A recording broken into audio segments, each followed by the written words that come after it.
4 April 1924 کا دن کشمیر کی تاریخ کے ان عظیم اور اہم ترین ایام میں سے ایک ہے جب اس دھرتی نے اپنے ایک ایسے باکمال بیٹے کو جنم دیا جس نے نہ صرف بندوق سے آزادی کی دہلیز پر دستک دی بلکہ قلم، کردار اور روحانیت سے ایک عظیم نظریے کا علمبردار ثابت ہوا۔ اس روز پیدا ہونے والے یہ مرد مومن، مرد حر تھے، مجاہد اول سردار محمد عبدالقیوم خان، جن کی زندگی ایک مکمل مکتبہ فکر تھی۔ غازی آباد ضلع باغ کی پرامن وادی میں پیدا ہونے والے سردار عبدالقیوم خان کا بچپن ایک دینی اور نظریاتی ماحول میں پروان چڑھا۔ ان کے والد سردار Abdullah Khan British Indian army کے ایک افسر تھے، لیکن گھر میں قرآن و سنت کی تعلیمات اور امت مسلمہ کے درد کی گہری چھاپ تھی۔ یہی وہ بیج تھا جو ان کے دل میں امت کے لیے لگن اور کشمیر کی آزادی کے عزم کے طور پر اگا۔ پنجاب یونیورسٹی سے میٹرک پاس کرنے کے بعد انہوں نے برٹش انڈین آرمی کی انجینئرنگ ونگ میں شمولیت اختیار کی، جہاں جنگ عظیم دوم کے تجربات اور فلسطین میں صہیونی تحریک کے مشاہدات نے ان کے نظریے کو مزید پختہ کیا۔ مسلم دنیا کے زوال، صہیونیت کی پروان، تحریک پاکستان اور کشمیریوں پر جاری ڈوگرا مظالم نے انہیں ان کی منزل کی طرف متوجہ کر دیا، اور یوں مجاہد اول نے 1946 کے اواخر میں فوج کی ملازمت سے استعفیٰ دے دیا اور وطن واپس آ گئے۔ وطن واپس آ کر انہوں نے اپنی فوجی ملازمت کے دوران حاصل کیے گئے تجربات کو بروئے کار لاتے ہوئے 1947 میں تحریک آزادی کشمیر کو عسکری سطح پر منظم کیا، جب ڈوگرا حکمران ہری سنگھ نے تقسیم برصغیر کے 3 جون 1947 کے پلان کی خلاف ورزی کرتے ہوئے کشمیریوں کو حق خود ارادیت دینے سے انکار کر دیا، تو 22 سالہ نوجوان مجاہد اول نے اپنے ہم وطنوں کی رہنمائی اور تحریک پاکستان کی تکمیل کے عزم کے ساتھ 23 اگست 1947 کو تاریخی پہاڑ نیلا بٹ سے جہاد کا آغاز کر دیا۔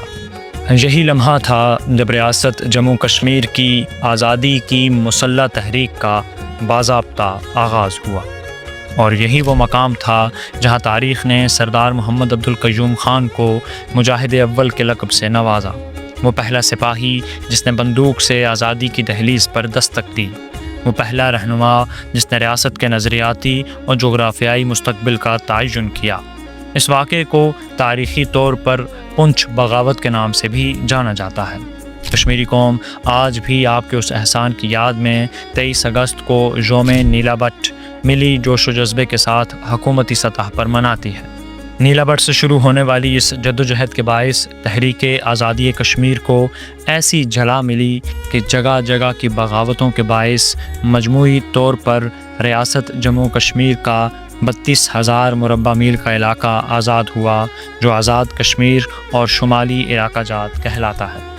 23 اگست کی جو تاریخی اہمیت ہے وہ اس وجہ سے ہے کہ 23 اگست 1947 کو جب 19 جولائی 1947 کی قرارداد کے ضمن میں پاکستان 14 اگست کو معرض وجود میں آ گیا، تو آزاد کشمیر کے اندر لوگوں نے مہاراجہ ہری سنگھ سے یہ مطالبہ کیا کہ وہ ریاست جموں کشمیر کا پاکستان کے ساتھ علاج کرے، اس لیے کہ یہاں کی مسلم اکثریت ہے اور ہم پاکستان کے ساتھ رہنا چاہتے ہیں۔ لیکن مہاراجہ ہری سنگھ نے جب اس بات کا انکار کیا، چنانچہ 23 اگست کو مجاہد اول سردار محمد عبدالقیوم خان نے آزاد کشمیر کے اس علاقے کے سارے لوگوں کو اس جگہ پہ جمع کیا، اور یہاں قرآن پاک پر ایک حلف ہوا کہ اگر مہاراجہ ہری سنگھ پاکستان کے ساتھ علاج کا اعلان نہیں کرتا اور وہ مسلمان نہیں ہو جاتا اور ریاست جموں کشمیر کے لوگوں کو ان کے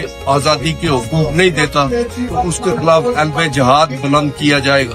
چنانچہ لوگوں نے قرآن پاک پر یہاں حلف کیا کہ ہم آزادی کی جدوجہد جاری رکھیں گے اور ریاست جموں کشمیر کو آزاد کرا کر پاکستان کا حصہ بنائیں گے۔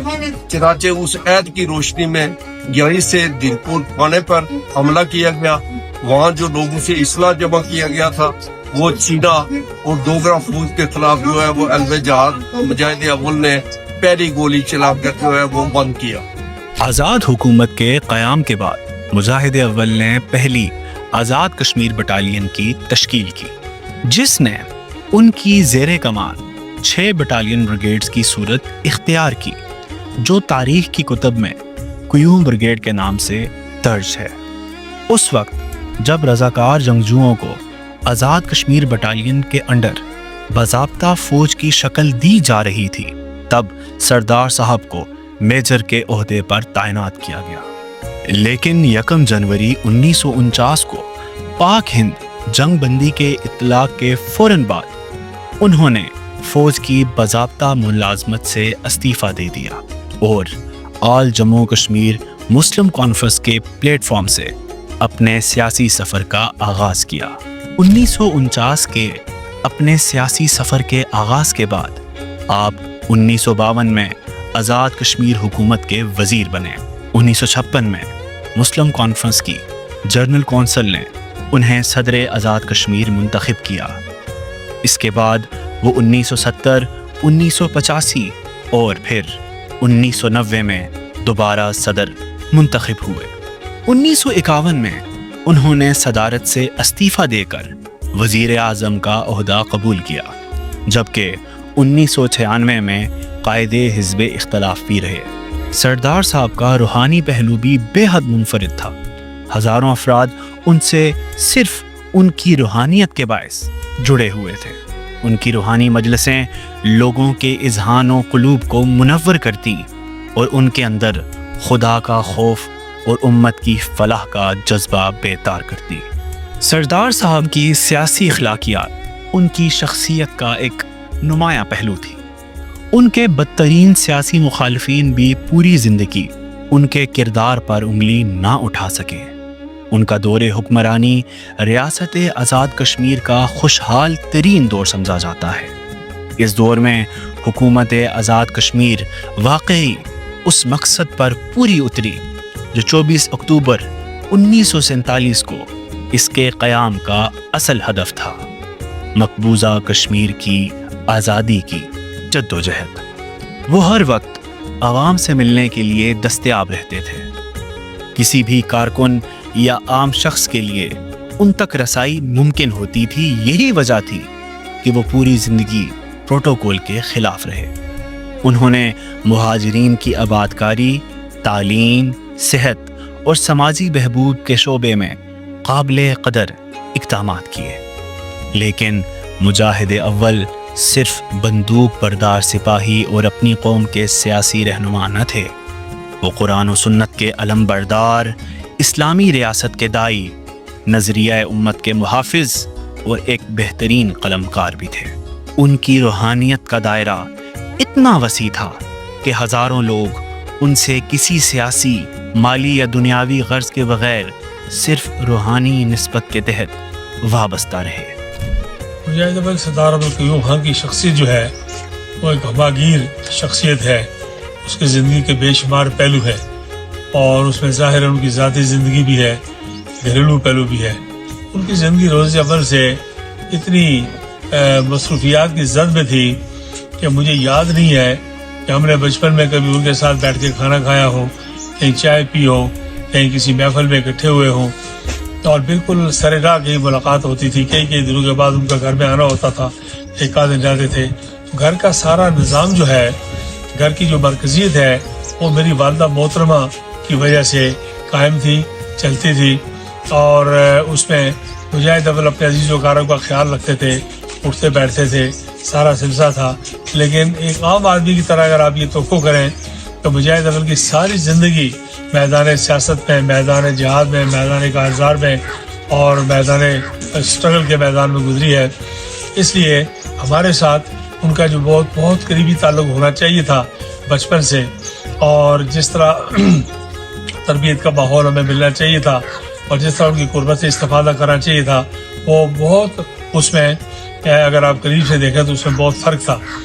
البتہ ان کی زندگی میں خیر و برکت کے بہت پہلو تھے، اور اس کا ایک سبب یہ تھا کہ وہ روز اول سے روحانیت کے ساتھ وابستہ تھے، तसव्वुफ के साथ वाबस्ता थे।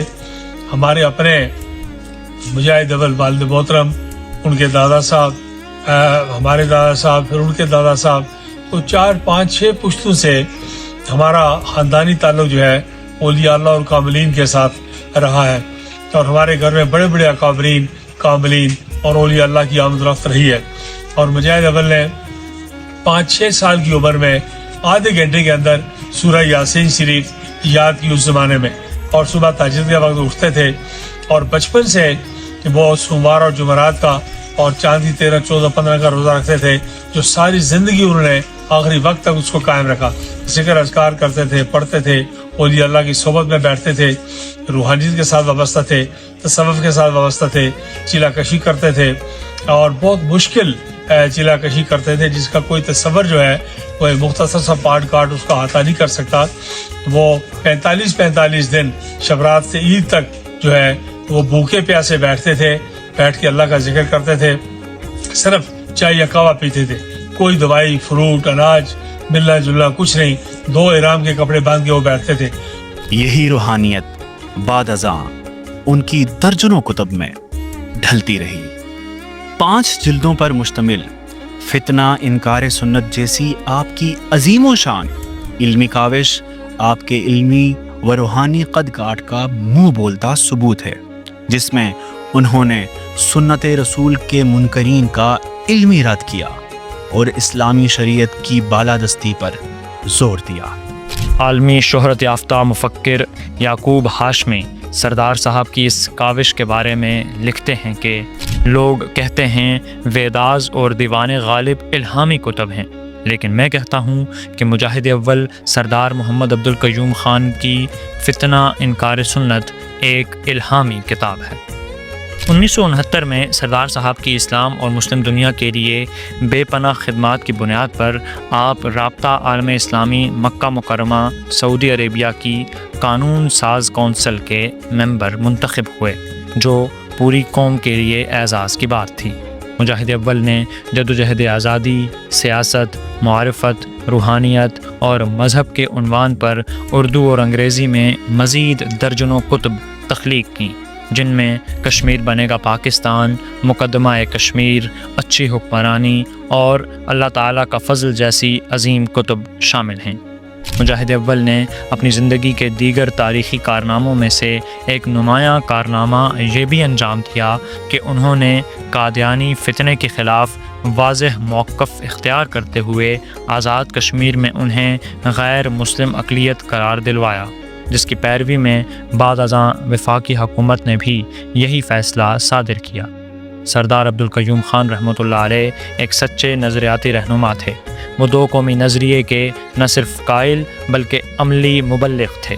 उनके नज़दीक कश्मीर का पाकिस्तान के साथ इल्हाक़ कोई सियासी फ़ैसला नहीं बल्कि ईमान, तहज़ीब, अक़ीदे और नज़रिए का तकाज़ा था। कश्मीर की फ़िज़ाओं में गूंजने वाला मशहूर नारा कश्मीर बनेगा पाकिस्तान सरदार साहब ही ने मुतारिफ़ करवाया, और ऐसे वक्त में यह नारा बुलंद किया जब 1971 के सकूत ढाका के बाद पूरी कौम एक सोग से गुज़र रही थी। ये नारा न सिर्फ पाकिस्तान भर में बल्कि ऐवान आलम में ये ऐलान था कि नज़रियाए मिल्लत और नज़रियाए पाकिस्तान किस कदर अहम हैं। मुजाहिद अव्वल सरदार मोहम्मद अब्दुल क़य्यूम खान साहब हमारा ताल्लुक़ शख्सियत है। जब हमारा ताल्लुक़ की बात हम करते हैं तो उसमें ये नहीं पता होता कि कितनी जहाद का कोई मालिक है। तो मैं ये कहूँगा कि मुजाहिद अव्वल सरदार मोहम्मद अब्दुल क़य्यूम खान साहब बसियार जहाद के मालिक थे, जिनमें से कुछ जहाद पर लोगों को नज़र थी और अक्सर लोग जो हैं उनकी अक्सर जहाद से वाकिफ़ नहीं थे। जिन जहाद से वाकिफ़ थे उनमें उनकी सियासत, उनका अदब, उनके हुक्मरानी, तर्ज़ हुक्मरानी से लोग वाकिफ़ थे, लेकिन उनकी ऐसी जहाद भी हैं जिनसे लोग वाकिफ़ नहीं थे। सबसे बड़ी बात पहले मैं तो ये कह दूँ आपको कि वो एक मिली जज्बा रखते थे, जिसके तहत उन्होंने कश्मीर बनेगा पाकिस्तान का एक नारा दिया। ये एक मिली जज्बा था। वो रियासत को पाकिस्तान के साथ इलाक़ करना चाहते थे, नज़रिया उन्होंने पेश किया। वो इसलिए कि पाकिस्तान जो है ये मिलत का एक बहुत बड़ा आर्गन है, मिलत का बहुत बड़ा हिस्सा है, तो वो मिलत के साथ वाबस्ता होना चाहते थे। तो एक तो ये उनकी बहुत बड़ी बात थी। दूसरी बात मैं एक कह दूँ जो लोगों को नहीं पता है, वो यह कि सऊदी अरब की जो पॉलिसी है कश्मीर के बारे में, तो मुजाहिद अव्वल ने बना के उनको दी है अपने शाह फैसल के दौर में, और शाह फैसल के कहने पर बनाई। जब शाह फैसल से इनकी मुलाकात हुई तो शाह फैसल ने इनसे कोई बात की तो इन्होंने कहा कि मुजाहिद अव्वल आप तो मिलत की बात करते हैं। उससे पहले उनको शेख अब्दुल्ला मिल के गया था तो उसने कौमी बात की थी, कश्मीर की खुद मुख्तारी की बात की थी। इन्होंने कश्मीर को पाकिस्तान से अलग की बात की तो शाह फैसल बड़ा हैरान हो गया कि भी कैसी बात है उन्होंने की। उन्होंने कहा जी मैं वही बात करता हूँ जो आप करते हैं, आप भी मिलत की बात करते हैं, मैं भी मिलत की बात करता हूँ। फिर उन्होंने कहा कि मुझे कश्मीर की पॉलिसी आप बना कर दें। फिर उन्होंने पूरे उनको इंतजाम दिए, फोटो मतलब टाइपिस्ट वगैरह सारा कुछ इंतजाम किया और था, कहा कि मुजाहिद अव्वल सऊदी अरब की जो कश्मीर पॉलिसी होगी वो आप बना कर दें। दूसरी बात ये कि उनका एक और पहलू था जिस पर किसी की नज़र नहीं पड़ी, वो उनका रूहानी पहलू था। रूहानियत में उनका क्या मुकाम था इसका मुझे कोई अंदाज़ा नहीं। वो अब्दाल थे, कुतुब थे, गौस थे, लेकिन मैं इतना कह सकता हूँ कि रूहानियत की ऊंची परवाज़ में थे और वली कामिल थे। मुजाहिद अव्वल का अहद हुकूमत अपनी हमागीर खसूसियात के बायस तारीख़ में एक सुनहरी बाब की हैसियत रखता है। इस दौर में रियासत भर में अमन व सुकून कायम रहा, किसी किस्म का इंतशार या बाहमी तसादम जन्म न ले सका। नज़रियाती कशमकश भी न होने के बराबर थी, क्योंकि आपकी नज़रियाए मिल्लत के लिए की गई बेमिसाल जदोजहद ने आवाम को एक लड़ी में परो दिया था। यही वजह थी कि आवाम हर दम आपके शाना बशाना खड़े रहे और कश्मीर बनेगा पाकिस्तान का बलवला खेज नारा रियासत के कोने कोने में गूंजता रहा। मुजाहिद अव्वल पौन सदी तक मुस्लिम कॉन्फ्रेंस के प्लेटफॉर्म से कश्मीरी आवाम की रहनुमाई करते रहे, रियासती नज़म को इस्लामी उसूलों के मुताबिक इस्तवार किया और अपनी तहरीरों व तकारीर में हमेशा इस्लाम, मिल्लत और नज़रिया पाकिस्तान का परचम बुलंद रखा। एक तरफ वो आज़ाद कश्मीर के सदर व वज़ीर आज़म की हैसियत से रियासती मामलात को संभालते रहे, तो दूसरी जानिब अक़वाम मुत्तहिदा, OIC और बैनुल अक़वामी फोरम्स पर भारत के ख़िलाफ़ जुर्रतमंदाना सिफारती जंग लड़ते रहे। उन्होंने कश्मीरियों के हक़ राह दही और आज़ादी की जिद्दोजहद को आलमी सतह पर मुदल्लल और बावकार अंदाज में पेश किया। जी मुजाहिद अव्वल जो है वो बहुत साहिब मुतल्लिया शख्स थे और कश्मीर इशू के बारे में जो मुख्तलिफ डायमेंशंस हैं इशू की, उस पर उनको बड़ा अबूर असर था। वो खुद बड़ा मुतालिया करते थे और दुनिया भर में जो इस डिस्प्यूट का इल्म रखने वाले जो स्कॉलर्स हैं, जो रिसर्च करते हैं, उनके साथ राब्ते में रहते थे। तो इसलिए जब भी कभी हमें बाहर जाना होता था तो वो पूरी तैयारी से जाते थे, और पहले तो कोई कॉन्फ्रेंस ऐसी हो जो कश्मीर के बारे में हो, उसका टॉपिक पहले से उनको पता होता था, उसके बारे में पूरी तैयारी करके जाते थे। अगर कोई चीज़ सर्कुलेट करनी हो तो बाकायदा उसकी ड्राफ्टिंग अपने हाथ से करते थे, फिर उसको अपनी निगरानी में क्वेश्चंस करते थे, फिर वो सारे उसके डोजेस बुलाते थे, फिर वो साथ हम रखते थे बाहर जाने से पहले।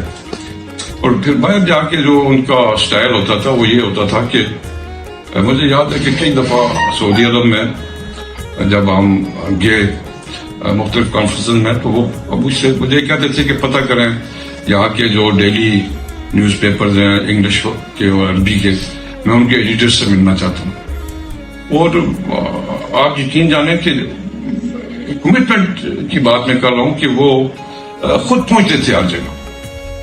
जद्दा से जो अखबार निकलते हैं, रियाद से जो निकलते हैं, मक्का मुकरमा से जो निकलते हैं, उनके एडिटर से जाके मिलना, फिर उनको कश्मीर डिस्प्यूट के बारे में पूरी तरह से आगाह करना, फिर उनके जो क्वेश्चंस होते थे उनको आंसर करना, और फिर उनकी ये कोशिश होती थी कि जो सिविल सोसाइटी के लोग हैं, जो लोग मैटर करते हैं वहाँ पे, उनके साथ उनका रब्ता रहे। मसला एक दफ़ा हम इंग्लैंड गए तो वहाँ पे उन्होंने जो हमारे होस्ट थे डॉक्टर ज़ैजू खान साहब, एक उस वक्त बाद में एडवाइजर भी रहे, और एक राजा नजावत हुसैन है, वो भी अभी भी बड़ा काम कर रहे हैं।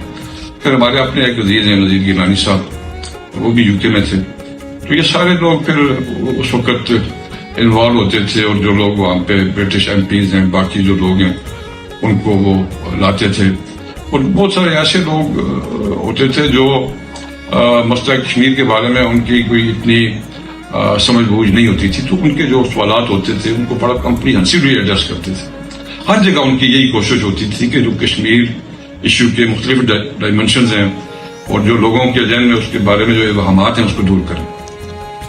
उनकी गराम आया खिदमात के एतराफ़ में अमेरिकन बायोग्राफिकल इंस्टीट्यूट ने उन्हें मैन ऑफ द ईयर 1998 करार दिया। उनकी सियासी ज़िंदगी में उसूल पसंदी, सादगी, तदब्बर और हिल्म नुमाया रहे।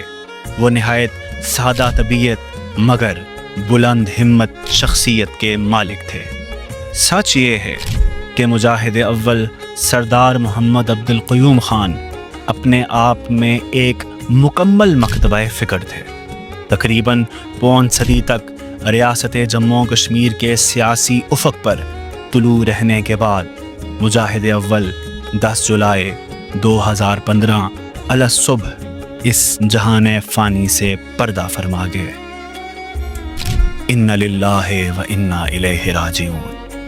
हीरोज़ ऑफ कश्मीर की इस पहली किस्त में हम मर्द आहन, मर्द मोमिन, अलमबरदार नज़रियाए मिल्लत और फ़ख्र कश्मीर मुजाहिद अव्वल जनाब सरदार मोहम्मद अब्दुल क़य्यूम ख़ान को ख़िराज अक़ीदत पेश करते हैं, जिन्होंने कलम से लेकर बंदूक तक हर महाज पर सिर्फ़ अज़मत इस्लाम और तकमील पाकिस्तान के लिए काम किया।